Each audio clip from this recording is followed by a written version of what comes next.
My girlfriend told me, I need some space. Don't message me for a while. Just 3 days later, photos arrived of her relaxing in a bikini with her boss's hands around her waist. I stayed silent, but his wife certainly didn't. When my girlfriend looked me straight in the eye one evening and said, I just need some space. Don't text me for a while. I didn't argue. There was no fight, no harsh words, nothing that made sense of the sudden distance. Things between us had been slightly off lately. Sure, she'd been a bit distracted, more to herself, but I thought maybe it was just work stress.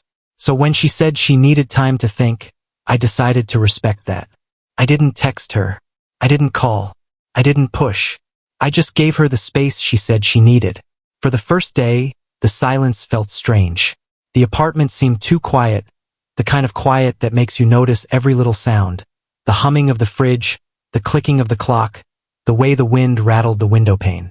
On the second day, I found myself checking my phone every few minutes, waiting for a message that never came. By the third day, I started to wonder if this wasn't about space at all. Maybe it was her way of slowly walking out without saying the words. That evening, my old college friend Jason, who lived near a coastal town, sent me a message. Hey, man. I don't want to overstep, but isn't this your girlfriend? He attached 2 photos. In them, I saw her, Mia, standing on the beach, barefoot in the sand, wearing a sundress, a drink in her hand, and smiling like everything in her world was perfect. Next to her stood her boss, his hand resting casually around her waist like he'd done it 1,000 times before. For a long time, I just stared at the photos. The words, she needed space, echoed in my mind like a cruel joke. Suddenly, everything began to make sense. The late nights at work, the sudden overtime, the extra perfume, the new lipstick, the team retreat, she mentioned. Every little thing that had made me uneasy over the past few months now formed a clearer, uglier picture.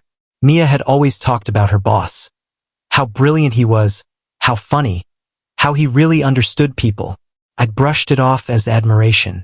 I even joked once, you talk about him more than you talk about me. She'd laughed and said, don't be jealous, he's married. That was supposed to make me feel better. Didn't, but I trusted her anyway. Now, seeing that man's hand around her waist, I realized what space really meant. It wasn't space to think. It was space to cheat without guilt. I didn't scream, didn't smash anything, didn't even cry. I just sat there, completely silent, the weight of reality pressing down until I could barely breathe. I zoomed into the photo, not because I needed proof, but because I needed to convince myself that the woman smiling there really was the same one who'd shared my bed. The same bracelet on her wrist. The same laugh frozen midair.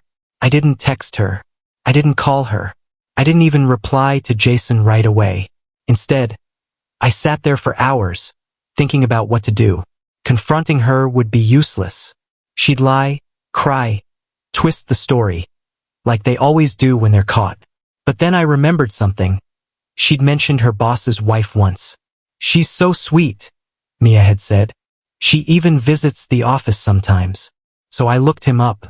His social media was private, but his wife's wasn't. I saw pictures of their 2 kids, family vacations, a dog, a perfect suburban life, and something inside me shifted.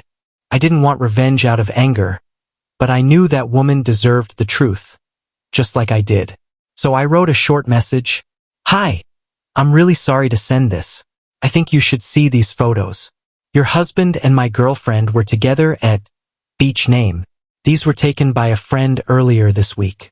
I don't know what you'll want to do with them, but I thought you should know. I attached the photos, hit send, closed my laptop, and went to bed. The next morning, I had missed calls. One from an unknown number, and one from Mia. I didn't answer either. By the afternoon, Jason texted again. Bro, people are saying there was a scene at the resort. Your girlfriend and her boss were arguing in the parking lot. His wife showed up. Apparently, the message I sent had reached its destination. I didn't feel proud or relieved, just empty. I'd done the only honest thing left to do. That evening, Mia finally texted me. We need to talk. No epalegi. No explanación. Just that. I didn't respond. Then came another, I know you saw something, but it's not what you think. Followed by, please, just let me explain when I get back. I didn't cheat on you. I actually laughed. If standing on a beach with your boss's hands on your waist isn't cheating, then what is? I didn't bother replying. A few days later, she showed up at the apartment. I heard the key in the lock, but it didn't turn. I'd already changed the locks. Ryan, what the hell? My key isn't working, she said from the hallway. Yeah, I replied calmly. I changed the locks. Her voice rose with frustration. Are you serious right now? What's wrong with you? You asked for space, I said. So I gave it to you. She went silent for a second. Then her voice cracked, soft but sharp. Ryan, it's not what you think. We were just in the same area. Nothing happened. Right? I said. And his hand just accidentally landed on your waist. There was only silence after that. Then the sound of her trying not to cry. Can we please just talk about this? She whispered. No, I said. We're done talking. She knocked for a few more minutes, then left. And for the first time in a long time, the apartment felt peaceful. Quiet.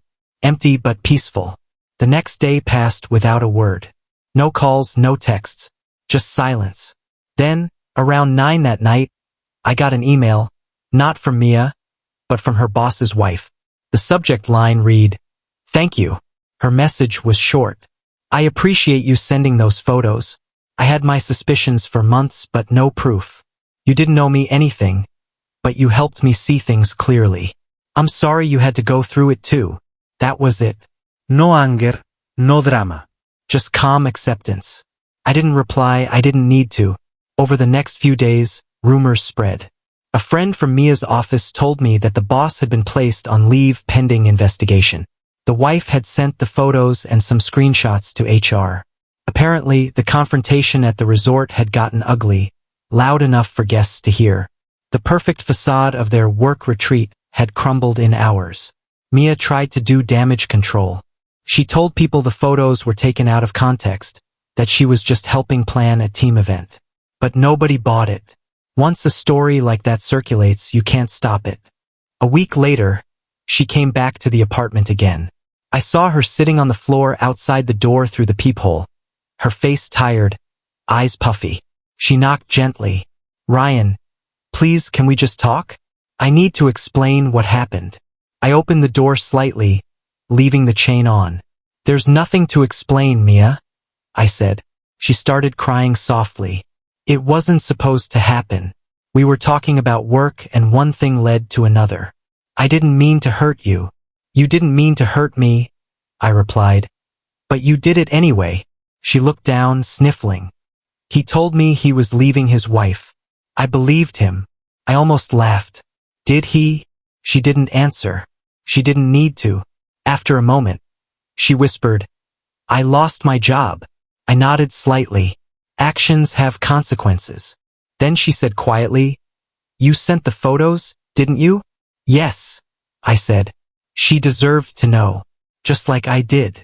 Her face twisted with anger. You ruined both our lives. No, I said calmly. You did that yourself. I closed the door. After that night, I never saw her again. A few weeks later, Jason texted me. The boss had resigned, his wife filed for divorce, and Mia's department restructured, which was just a polite way of saying she got fired.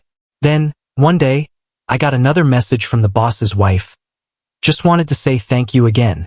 He's moving out next week. I'm focusing on my kids now. I hope you're okay. Take care of yourself. I replied, You too. And that was it. No more calls. No more messages. Just quiet.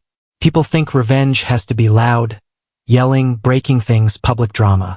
But the most powerful revenge is silence. It's letting the truth do the talking while you move on in peace. I didn't block Mia right away. I just stopped responding until her name sank lower and lower in my inbox. Out of sight, out of mind. My apartment slowly became my own again. I took down our photos, donated her clothes, rearranged the furniture. It wasn't about spite, it was about starting fresh. Eventually, I realized I didn't miss her anymore. I missed who I thought she was. There's a difference. A month later, Jason checked in again.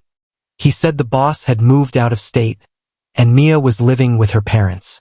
I just said, good for them.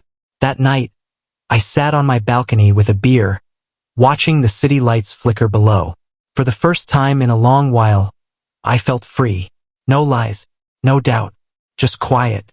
People always say closure comes from answers, but sometimes it comes from silence, from walking away without looking back. She wanted space and I gave it to her, more than she ever wanted. And honestly, that was the sweetest revenge of all.